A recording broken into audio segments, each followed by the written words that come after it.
Olá, bem-vindo a mais um vídeo da Rosa Cruz Áurea. Hoje nós vamos bater um papo juntos. Eu sou a Jade, estou aqui com o Zé. Nosso tema da reunião de hoje é karma, liberdade e responsabilidade. A gente vai bater um papo com vocês para tentar desmistificar um pouco o assunto e falar de um aspecto bem prático com relação a esse tema.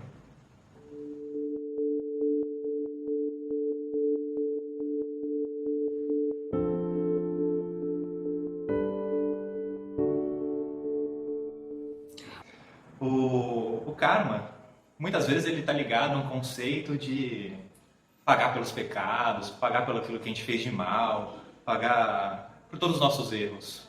Então, muitos veem isso como se fosse uma justiça vingativa do universo contra a nossa pessoa e que a gente está condenado realmente a um futuro de pagar o preço. Com certeza, o karma está relacionado a uma lei de causa e efeito. Então, logicamente que aquilo que a gente planta, a gente colhe. Isso não tem como se evitar. Mas antes de mais nada, a gente tem que compreender que o karma é uma lei impessoal, assim como a lei da gravidade, por exemplo. Os corpos com as massas vão se atrair. Não tem ninguém escolhendo que a lei da gravidade se aplique a um ou se aplique a outro. É uma lei universal, impessoal. Cabe a nós entender, né, Zé? A gente entender como funciona, assim como a gente entende e procura entender e estudar a lei da gravidade, a lei da atração dos corpos e outras leis da física, cabe a gente entender a lei do karma e entender como ela funciona na nossa vida, né? Sim, veja que a gente está falando aqui de um aspecto bem macrocósmico, sendo que o karma também pode ser compreendido de um aspecto muito interno, microcósmico, no nosso próprio ser, no nosso próprio sistema, na nossa própria vida. Então, quando a gente fala desse aspecto mais microcósmico, é um ponto muito relacionado à reencarnação, porque a gente não tem só essas memórias gravadas no nosso ser dessa vida. Nessa vida a gente tem memórias mais vívidas, mais conscientes, mas essas memórias de vidas passadas, elas ficam gravadas no nosso ser numa realidade microcósmica. A gente chama de microcosmo, né? O ser humano é um microcosmo, um pequeno universo. Isso é importante esclarecer, né? Porque nós, assim, como seres humanos, a gente vê no espelho o nosso corpo físico e nos identificamos com ele, mas nós temos muito mais corpos do que isso, né? Nós temos um corpo energético, um corpo de desejos, um corpo mental, tudo isso compondo 4 elementos de manifestação. Mas o que é ser humano mesmo é muito mais do que esses 4 corpos, é uma estrutura microcósmica. A gente tem um campo de respiração que abarca tudo aquilo que construímos ao nosso redor, tudo aquilo que herdamos de vidas passadas, tudo isso fica orbitando esse ponto central de manifestação que é a nossa personalidade.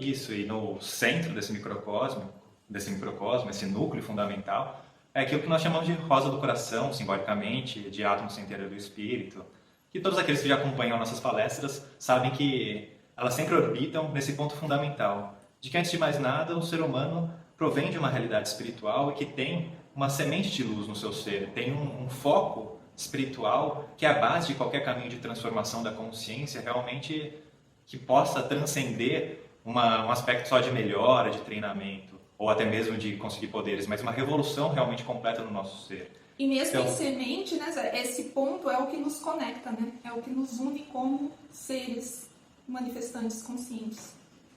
Sim, com certeza, Jade.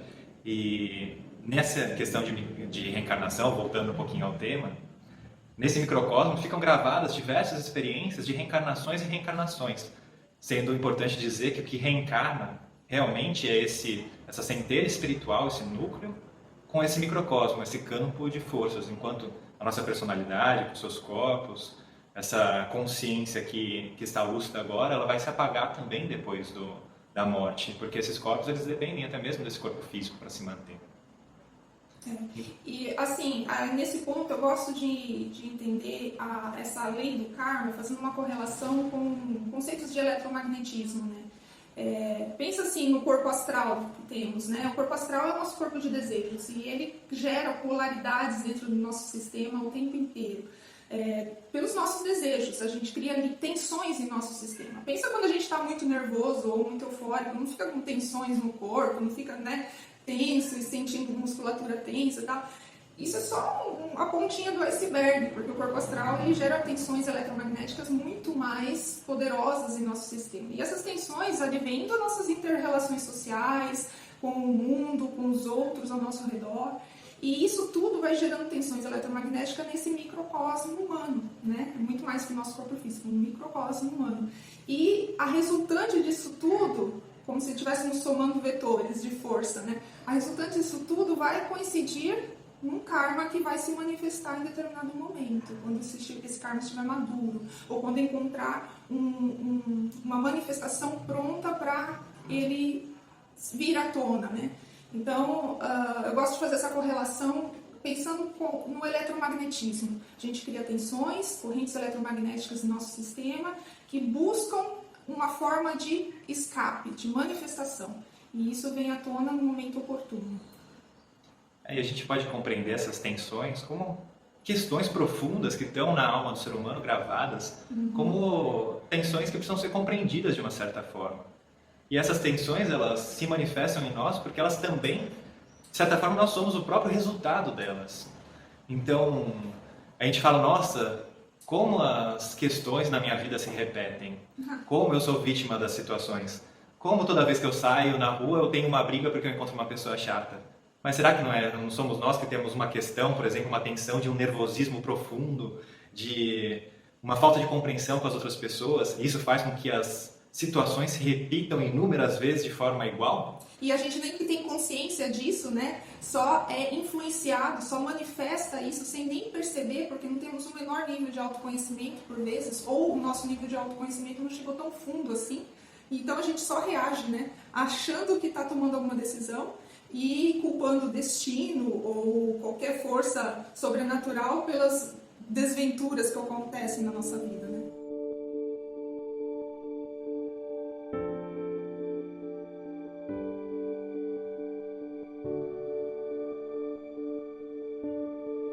Eu gosto de pensar nessas tensões como se fossem trilhos. Ou trilhas também numa mata. Porque os trilhos, eles já são uma questão fixa. Assim, um trilho vai de um ponto A para um ponto B. E uma trilha de uma mata também é algo parecido. A gente tem uma tendência de seguir sempre nesse mesmo trilho, nessa mesma trilha, num processo de inércia e de repetição. E cada vez que a gente repete mais uma atitude, a gente vai percebendo que isso vai se reforçando no nosso ser. E não só atitudes, né? Pensamentos, sentimentos. Muitas vezes um pensamento que a gente começa a repetir milhões de vezes, milhares de vezes, isso se transforma numa questão muito obsessiva, pode se transformar num hábito, numa obsessão nossa.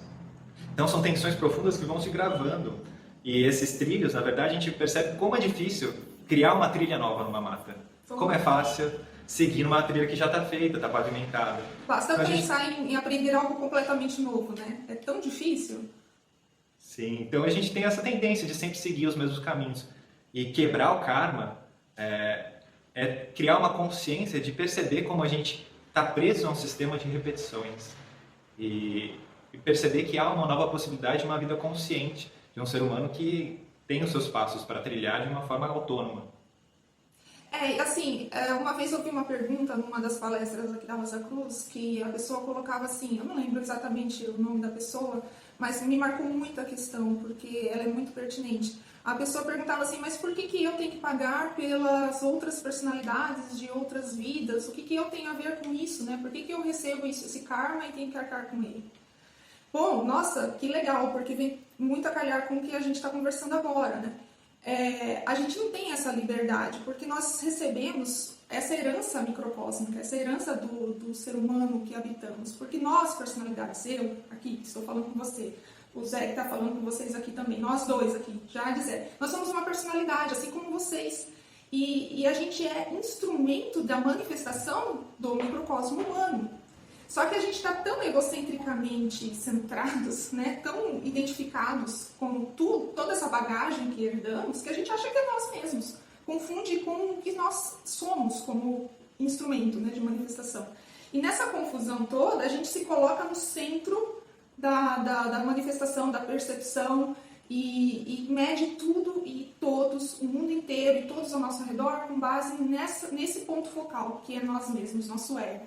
Então, tudo cria uma perspectiva a partir de mim. do que eu acho, do que eu penso, do que eu sinto, do que eu percebo, do que eu capto do universo. E perceba que assim, é uma visão muito parcial, é longe do que é realmente a realidade, né? Do que de fato as coisas são. E quando eu me deparo com a realidade mesma, aí há um conflito e há uma tensão. E aí essa tensão vai gerar o quê dentro do meu sistema? Mais karma, porque aquilo que eu acho que é, de fato não é. E aí tem um conflito constante entre a minha percepção e a realidade. É um outro ponto que também está muito relacionado àquilo que no movimento, o karma, a gente pode dizer que essa roda também de reencarnações, ela é muito relacionada com os nossos desejos egocêntricos, aos nossos apegos, às nossas ilusões. Isso está relacionado também a tudo que ficou gravado no nosso sistema e com tudo aquilo que a gente se identifica. Uma vez eu ouvi uma frase que eu achei muito interessante, né? Que o caminho espiritual é um caminho de abandono. Um caminho de abandono das identidades ilusórias que a gente vai criando. A gente vai abandonando cada uma delas e percebendo uma mais profunda, até chegar ao que verdadeiramente é, ao ser absoluto. E o começo desse caminho é o autoconhecimento, né? A gente tem que mergulhar em nós mesmos e encontrar esses nós, essas amarras, essas prisões. Porque, veja, não dá para falar de liberdade num sistema assim, em que a gente herda um karma, a gente herda uma gama de influências que determina quem somos, e nessa confusão achamos que tudo isso é nós mesmos, trilhas e trilhas marcadas, e a gente acha que está seguindo o nosso próprio caminho, na verdade estamos pisando onde já está pisado. Não dá para falar de liberdade nisso, a não ser que a gente conheça isso e perceba de fato, né? Não é somente saber, é perceber, conhecer mesmo onde estamos presos. Sobre esse ponto de vista, o ser humano não tem liberdade mesmo. Não tem porque ele mesmo não percebe todas as possibilidades que existem. Então a gente segue, como você falou, sempre os mesmos caminhos, as mesmas trilhas. E o ponto fundamental é que nós estamos aprisionados nessa questão de um desejo egocêntrico, de um apego profundo. A gente está aprisionado pelo nosso corpo astral, nosso corpo de sentimentos, de desejos. E a nossa consciência, então, mais básica, quando a gente fala de consciência, a gente fala de 3 centros de consciência principais: cabeça, coração e vida. E bem nesse santuário da vida que reside essa consciência mais animal, mais relacionada às nossas tendências, que a gente percebe que todo o nosso corpo astral ele se abre para essas forças astrais de desejos egocêntricos e se manifesta todo um processo de aprisionamento, em que a gente não tem uma consciência lúcida. Isso. Então, quando a gente fala de um caminho espiritual, precisa nascer um novo desejo, um novo anseio. E esse desejo só nasce para as pessoas que já estão maduras, porque essa carga ela também pode trazer, muitas vezes, uma maturidade profunda, como uma fruta que percebe que já está no ponto, né, para ser colhida. E que todos os outros caminhos a gente já se pressente quais que vão ser os resultados deles. E essa maturidade ela não tem a ver necessariamente com idade, tá? Vou fazer um parênteses aqui. Essa maturidade é uma maturidade de consciência, é uma maturidade do microcosmo humano, que percebe, já sente, às vezes não tão consciente, mas ele percebe as suas amarras, as suas prisões. E entender como isso funciona só através de um autoconhecimento, um mergulho em si mesmo. Mas a pessoa tem que sentir essas necessidades, perceber isso, se sentir preso. Isso é só uma maturidade mesmo.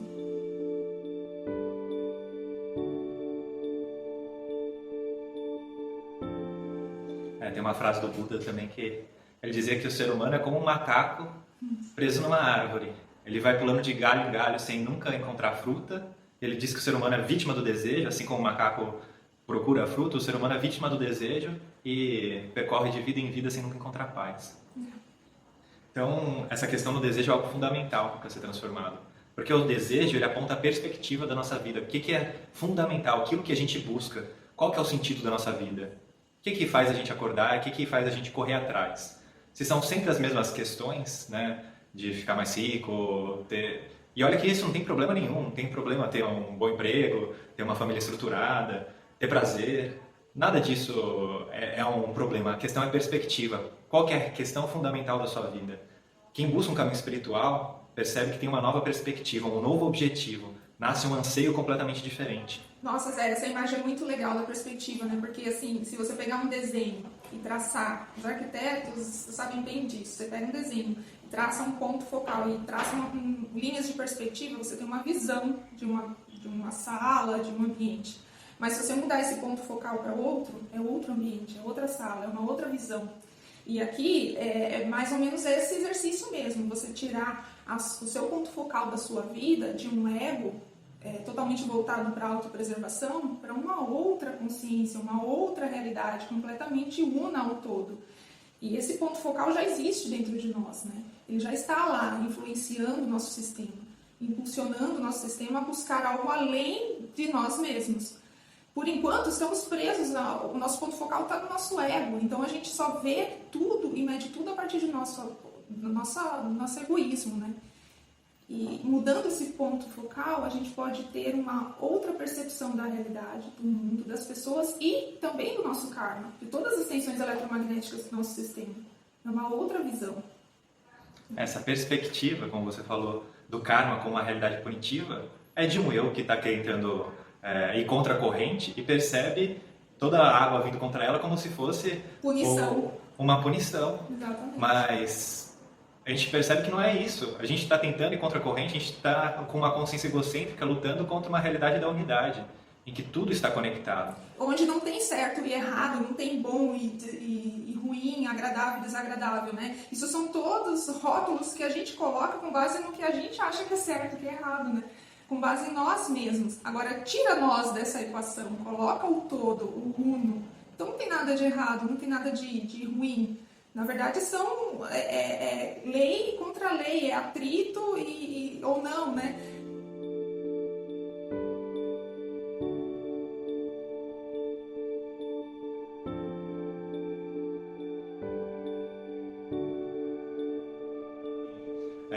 O karma é uma lei de inter-relação. Não existe falar de karma se não se fala de toda uma relação entre tudo que existe. Porque realmente o corpo cósmico, o macrocosmo, é um grande corpo em que a gente está totalmente interconectado.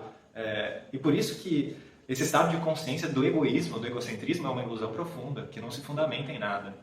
Então, muitos te falam de Dharma, que seria entrar no movimento. A gente está no contra-movimento. A gente precisaria entrar no movimento.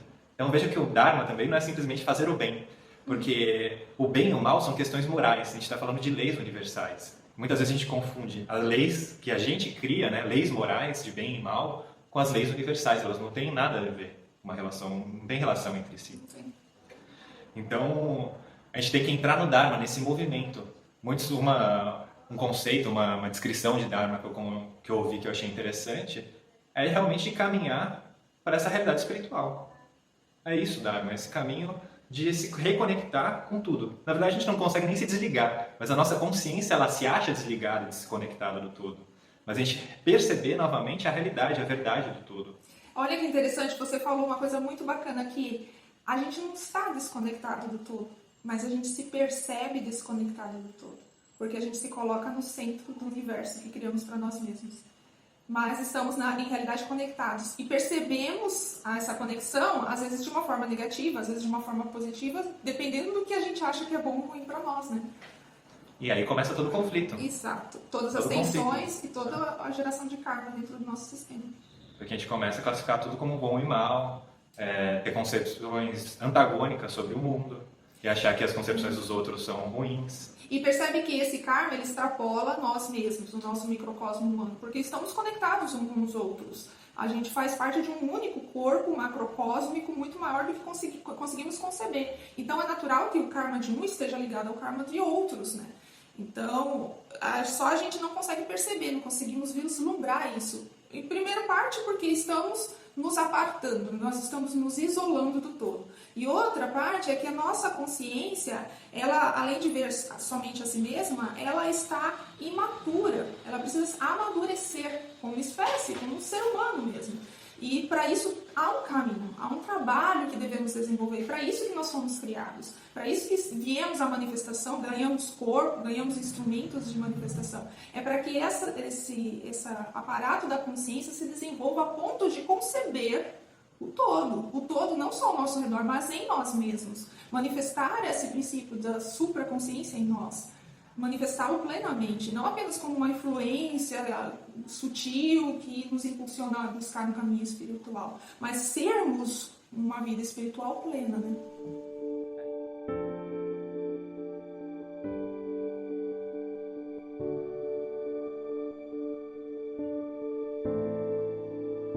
Isso a gente volta para aquela mudança de perspectiva. Esse desejo para quebrar todo esse egoísmo, toda essa visão de mundo, tem que ser um desejo profundo. Assim como alguém que está se afogando precisa desejar para o ar. Então, é assim, aquele desejo das entranhas de que há uma maturidade tão grande que não dá para viver se enganando mais. Exato. E então, esse Dharma, né? Como a gente vai voltar para o tema, o karma, responsabilidade e liberdade, né? Acho que era isso. Isso. Então, quando a gente fala de liberdade, não é a gente fazer o que a gente quiser, mas é uma responsabilidade de perceber que a gente está integrado no todo e que tudo que a gente faz, teoricamente, de mal para os outros é um cuspir para cima, porque vai cair na nossa testa. Nossa, interessante você falar isso, assim, que liberdade não significa fazer aquilo que a gente quer. Talvez liberdade, nesse sentido, agora, diante do panorama que a gente traçou até agora, seja entender qual é o nosso papel e executá-lo da melhor maneira possível, né? Colaborando com a unidade. E aí a gente tem uma liberdade do karma, porque nós não estamos criando tensões no sistema nosso e no nosso coletivo, né? Aí a gente pode vislumbrar o que significa liberdade de fato. É interessante quando a gente fala de um começo de um caminho espiritual, normalmente as pessoas estão preocupadas na sua própria iluminação, no seu próprio ser, em como talvez até encontrar o céu, na vida eterna. E a libertação só existe quando se deixa de preocupar consigo mesmo, né? Lógico que todas essas são fases de um caminho. A gente precisa ir passando por diversas ilusões para ir se libertando delas. Né? Pra ir quebrando. Porque a gente só aprende pela experiência, de fato. Uma coisa é a gente saber de alguma coisa. A gente lê um livro, a gente ouve alguém falar, a gente sabe, né? Eu sei que é assim. Mas ter consciência de que a coisa é assim só vem da experiência, de uma vivência muito clara e muito concreta daquilo que se sabe, né? Então, no caminho espiritual é bem isso mesmo. A gente tem que trilhar o caminho para vivê-lo e desenvolver essa consciência. A gente normalmente começa um caminho espiritual buscando a iluminação, a sua auto-iluminação, ou então poderes, né? Eu quero ter eu quero sair do corpo, ou eu quero ver a minha vida passada, eu quero saber tudo sobre o meu karma para evitá-lo, né? O que eu posso fazer para não ter karma? Entende? É todo esse querer egocêntrico de eu quero salvar a minha parte, né? Eu quero ficar no conforto, fazer minha zona de conforto se ampliar, e eu não quero sair dela, né? Por trás, às vezes, de uma boa intenção, de uma busca no caminho espiritual, a gente pode se encontrar como um monstrinho, se a gente for olhar bem de perto, né? Analisar bem. Porque o nosso ego é muito ardiloso, nós somos muito ardilosos nessa manipulação do que é bom e ruim. Mas faz parte mesmo de um caminho espiritual, como você falou. Mas o que a gente não pode perder é essa vontade essencial de transformação, de caminhar. É uma vontade que vai além de todos os paradigmas sociais que a gente está inserido, além de todas as nossas obrigações como seres humanos, mas ela está ali balizando as nossas decisões. Essa vontade é que vai nos guiar nesse caminho. Então, se alguém acha que fazer um caminho espiritual é ficar dentro de um templo, em silêncio, num prazer absoluto, numa paz, não é bem isso que acontece, né? É visitar realmente salas muito escuras dentro do nosso próprio ser e ter que enfrentá-las. E cada vez mais iluminando todo esse quarto escuro e tentando compreender o que é esse karma, quais são essas tensões e todas as nossas ilusões que precisam ser transformadas. Exato. E a gente não está sozinho nisso, né? A gente tem instrumentos, a gente tem ferramentas para isso. E a principal delas é esse foco de uma nova consciência em nós, esse foco de conexão com o todo que está ali. A gente tem que encontrar esse foco em nós, estabelecer uma ligação muito consciente com ele, uma ligação plenamente iluminada pela uma lucidez, conhecimento, experiência. Esse é o nosso guia. Mas além disso, a gente tem um autoconhecimento, tem um grupo, um caminho espiritual em grupo, ele se torna muito mais vivo, muito mais desmascarador. Fazer sozinho é se perder no próprio labirinto, é até perigoso isso, né? A gente tem que caminhar juntos, porque um apontando, o caminho é bem por aí, você já viu esse outro lado? E mesmo as inter-relações, né, entre as pessoas, a gente é pedrinha cheia de fagulhas, uma esbarra na outra, vai ficando cada vez mais redondinha, né? É muito fácil ficar em paz, afastado de todo mundo, né? A gente se tranca no nosso quarto e está em paz, a gente não tem nada para transformar. Agora, quando a gente está no dia a dia com as outras pessoas, que um esbarra em você, que o outro faz o que você não queria, fala o que você não queria ouvir, faz o que você não gostaria que ele fizesse, aí sim que há um caminho espiritual possível, aí sim que há uma possibilidade de perceber quais são as nossas tensões. Por isso que a gente não precisa de mapa astral, não precisa nada contra, mas a gente não precisa de outras artimanhas que não sejam uma consciência ativa, reconectada a essa fagulha espiritual que começa a iluminá-la e as situações da vida. Enfrentar a vida, enfrentar os nossos relacionamentos, as situações e perceber aquilo que precisa ser transformado. Exato. Olhando para isso e saindo do centro das atenções e observando por que eu estou nessa situação, por que determinada coisa aconteceu, qual o meu papel nisso, qual a minha conexão com isso, por que eu estou experimentando isso, seja bom ou seja ruim, né? Porque as coisas boas, aquilo que a gente julga bom, é tão aprisionador quanto aquilo que a gente julga ruim. É uma experiência igual se eu me perder nela. Mas ela pode ser algo libertador se eu investigar ela em mim, entender ela em mim, por que ela está em meu sistema, em minha vida.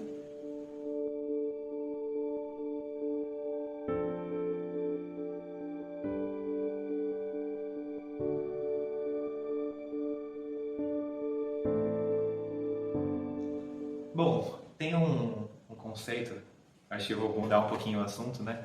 Mas voltando sobre a reencarnação, tem um conceito que eu acho tão bonito que vale a pena a gente mencionar, que é o que os orientais falam dos bodhisattvas da compaixão, que são aqueles que, de certa forma, deixam de ingressar nessa plenitude, né, desse nirvana todo, para poder estar ligado a essa humanidade que tanto precisa caminhar e tanto precisa se iluminar e se transformar. Então, isso volta naquele ponto, né, de como que um caminho espiritual não é um caminho de se voltar para si, para o seu próprio bem-estar, para o seu próprio ser e para o seu próprio auto-melhoramento, exclusivamente. Mas é um caminho de transformação da humanidade inteira. É interessante, porque somos células, né? A gente é célula de um corpo muito maior do que a gente consegue conceber.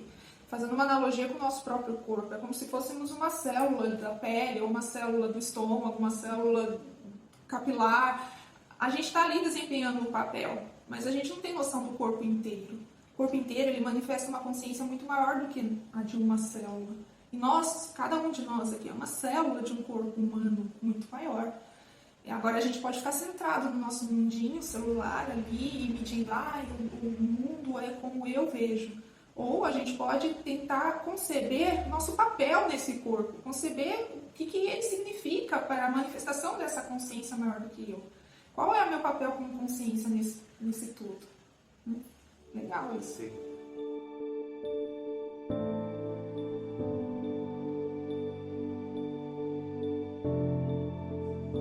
E aí a gente pode compreender o sentido dessa palestra de hoje, que é o karma, liberdade e responsabilidade.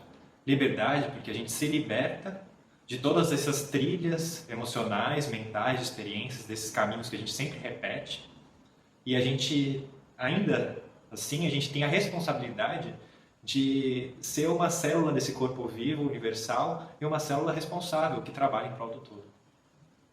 E para fazer isso, amigos, a gente tem que sair da nossa zona de conforto egoísta, nosso mundinho fragmentado, com a nossa visão apartada do todo, e começar a construir uma outra realidade a partir de uma nova consciência. E essa nova consciência já está em nós. Ela já está aí te impulsionando a buscar, te fazendo questionar a sua existência. Encontre essa nova consciência em você, estabeleça uma conexão com ela e sirva ela, assim como você serve a si mesmo. Entenda que você é um instrumento de manifestação, então manifeste essa nova consciência em ti.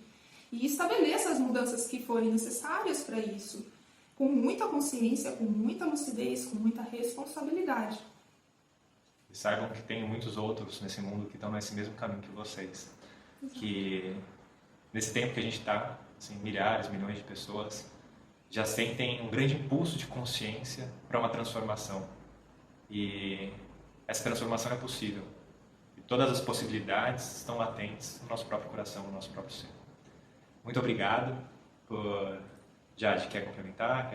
Não, acho que exploramos tudo que tínhamos para esse tema. A gente não vai entrar em aspectos muito técnicos dessa sobre o karma, porque há um vasto material de pesquisa à disposição de vocês, não só aqui no site da Rosa Cruz Áurea, no canal do YouTube da Rosa Cruz Áurea, como em muitos outros lugares. É só dar uma bugada aí. Isso, então fiquem à vontade para ver outras palestras, entrar na Pentagrama, que é a nossa editora, tem o site www.pentagrama.org.br, lá tem vários livros para download gratuito, nosso YouTube, Rosa Cruz Áurea, informação não falta. Muito obrigado mais uma vez e até a próxima. Obrigada.